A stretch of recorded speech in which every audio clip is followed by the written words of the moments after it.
This is Josh Bycer from GameWisdom.com. Hope you enjoy this critical thought, your daily discussion on game design.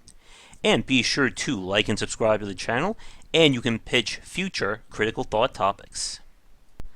Alright everybody, before we get going with today's critical thought, it's been brought to my attention that I have in fact been mispronouncing a few words in Neo. The big one being Kusuragama. I hope I'm saying it right this time. And for those of you who are enjoying the Let's Break of it, and you're going to hear me butchering Kusuragama probably for the next, who knows, I think it's like 5 to 10 more hours of videos, please keep this one in the back of your mind. For today's critical thought, this is actually going to be a two-parter, depending upon how things go. For those of you who haven't figured it out yet, I don't have a script for these critical thoughts, and we'll have to see where things go. But the topic for today and possibly tomorrow is going to be customization versus personalization in video games. And these two terms are usually interchangeable for a lot of people, but there are some major differences between the two and what they mean for video games. And we're going to do personalization today. When it comes to personalization, this is simply the player's ability to control or modify their in-game character or avatar. When we talk about personalization, this has nothing to do with controlling how the game is played. So loot wouldn't be an example of this. New skills, new power-ups, stuff like that would not count. Instead, we're referring to more on the aesthetic side, be it new outfits, skins, special effects like glowing weapon, and even something like changing your a custom outfit or a premium outfit, as what we saw with League of Legends.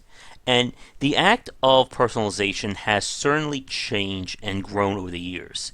In the early days, personalization was simply meaning you choose between maybe one of two different sprite models for your characters. And today, we have some games with a full-on character editor that you can literally mold and sculpt the bone structure of someone's face. And for a lot of people, this can be a very big deal. For myself, pretty much as long as my character has brown hair and is a guy, that's pretty much my only two criteria. But there are people who can spend half an hour or more finally detailing their characters until it's exactly how they want.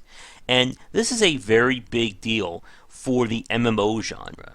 One of the key motivators that attract people to the MMOs is the escapism of being able to go into this new world, get out the confines of the everyday, do something interesting and amazing. And having a character that represents yourself is a very big pull into that world. For some people, they'll simply design a character, if it looks attractive, so they have something nice to look at. Other people may create either as close of a model to themselves in the game or an idealized version of themselves. And this is one of the times I wish I had my hotline to Jamie Madigan of Psychology of Games to talk more about this kind of allure when it comes to video games. But the idea of personalization, as the name should imply, is that it's about giving that personal touch.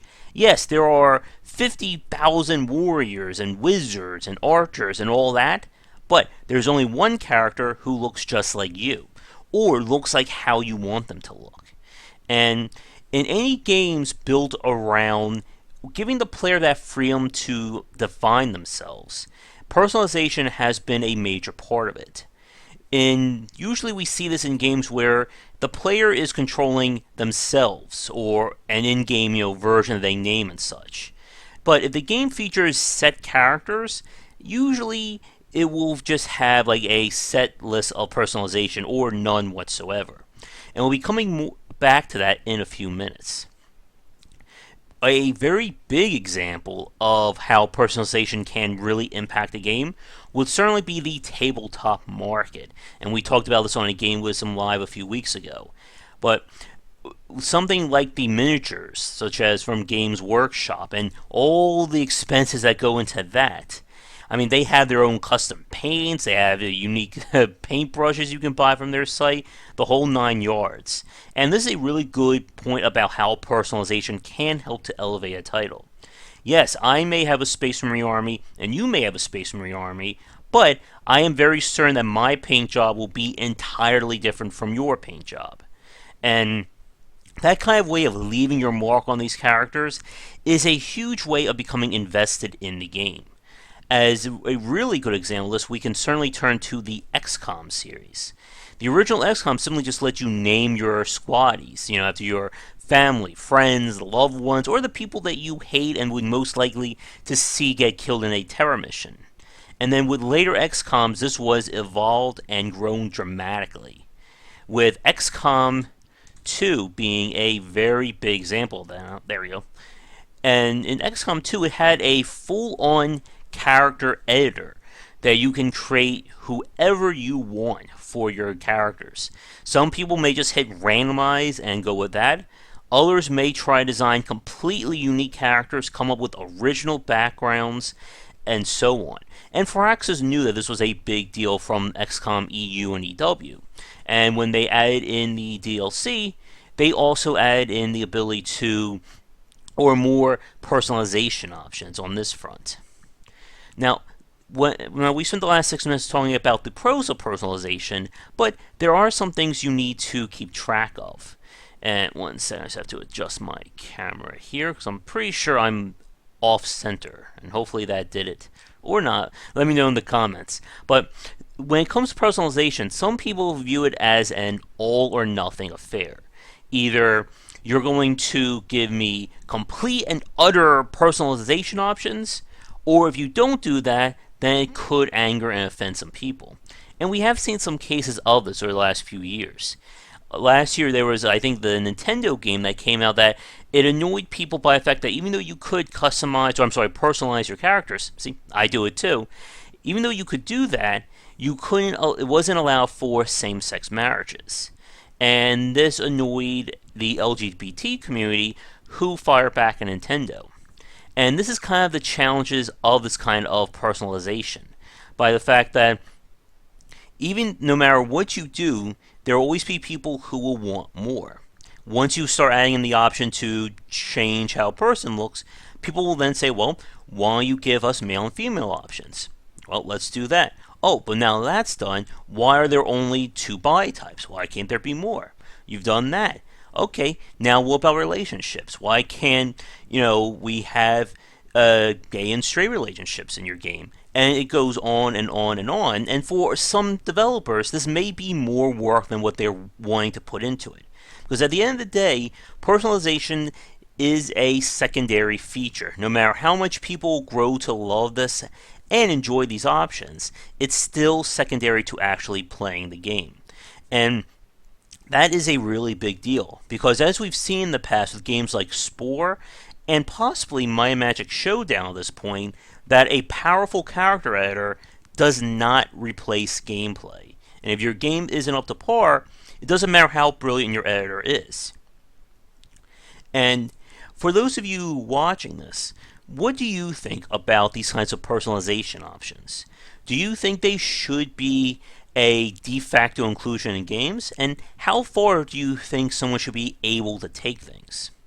Now, another part that developers have certainly learned is the attraction of personalization when it comes to DLC and monetization. Because nothing makes things more exciting as getting a custom or exclusive skin that no one else can get. And I'm sure no one watching this has ever signed on to a game for a limited time to get a rare holiday skin of a game. Overwatch, sorry. But it has become a major point, and as we've seen with games like Team Fortress, Killing Floor 2, and even Payday 2, this can also add up to money, with being able to release new skins for items, new graphical mods, and of course new outfits for characters. And like I said, we're not going to be talking about items that impact the gameplay. That's going to be our next talk. But when you simply just being able to change like the shirt that you're wearing, so you're standing out from the other 100,000 players, can be a really big deal. And it has become a major lure for these games. Because if you're going to be sit and playing a game for hundreds of hours, it will be nice if you have a different looking weapon or a different looking character just to stand out or do something different. Now, with that said, there is one final part of this I want to talk about. and that is when control gets taken away. As we talked about earlier in today's critical thought, when you want the player to be essentially playing themselves in the game, typically this is when we see the most powerful or the most involved character editors. But what if a game decides not to do that? And a really big example of that would be from Rust. This is the brutal survival game that I got a key to from one of the Humble Bundles, but I've been nervous about trying to play it. And the developers have infamously said that when you play Rust, you will not be able to choose your character's type. They go by the idea that you don't choose your character at birth, or you don't get to choose yourself at birth, so you're not going to choose your character here. So when you load the game of Rust up, you could be a below average height woman, you could be a very tall man, you could be anything as long as it's a man or woman, but you have no control over that. And there are some people who found that very offensive. And this is one of those topics that gets very interesting to talk about. As I said, when it comes down to it, personalization is not vital to playing these games. Customization, again, that would be a different story. But changing the look of your character doesn't change how you play the game. And while it is a big deal for some people, it is one of those very debated topics. And for those of you watching this, what do you think about this kind of discussion? Whether it is wrong for the developers to block this feature out, or if it is perfectly acceptable due to the fact that they're the designers of the game. And that takes me to another topic for a critical thought, and that is the sort of verbal agreement or verbal contract between developer and consumer. But that, my friends, is a talk for another day. To wrap up today's critical thought, personalization has become a big deal for any game where you want the player to express themselves, even if it's not technically themselves, but units they control, characters they create, stuff along those lines. As we talked about with XCOM, this is a great way to leave your personal touch, and it helps to break up the fact that instead of you seeing 6 generic Marines standing there, you have 6 customly made characters, or customized characters. Oh, there we go again, I'm sorry. Personalized characters that you spent who knows how long making. Or, in XCOM's case, they actually gave you the ability to import characters from your friends into your game. So I have like 20 or so characters from XCOM 2 from my friends that they made of themselves, who all promptly died in the first terror mission. And as another point, this is a great way of instilling the love of Let's Plays. And the written ones where you basically chronicle your game story using the characters you made. And that can be a huge way, again, of giving that game that personal touch that keeps you wanting to play. And again, it helps to pull you into this world more than you just playing generic Army Guy 7. But with that said, let's wrap things up. We're over 13 minutes in, and I think we'll save customization for tomorrow, because that's another good 10 to 15 minute talk. So thank you so much for watching. If you enjoyed today's video, be sure to like and subscribe. Check back daily here and on GameWisdom.com, where we examine the art and science of games. And otherwise, I'm Josh Bycer. Once again, have a great night, and we'll be back tomorrow talking about what does customization bring to game design. So, till then, have a great night. Thank you so much for watching this video. If you enjoy it, be sure to like and subscribe to the channel, and of course share with your friends. It always helps out. For daily posts on all manner of game design and industry topics, check out game-wisdom.com. To support the site and everything that I do, be sure to check out the Patreon campaign. If we can hit goals, it will mean more content for everyone to enjoy, and I'll be able to support myself and my household. If you want to follow me, you can find me on Twitter at GWBycer for updates throughout the day and random thoughts from me. And lastly, you can find me on Twitch right over there at GWBycer for daily streams most nights around 10 Eastern. Thanks again for watching the video, and be sure to check out more great content coming to the Game Wisdom channel real soon. One last thing before I forget, we are now officially less than 1 month away from my big local presentation I'm going to be giving in South Jersey at my library's Comic-Con. The realization is sinking in that I'm going to be talking in front of people like I'm doing here, but there's going to be a whole lot of eyes on me. So if you're in the South Jersey area on March 11th, be sure to stop by and say hi. And I'll be giving more of these little updates as we get closer to the date.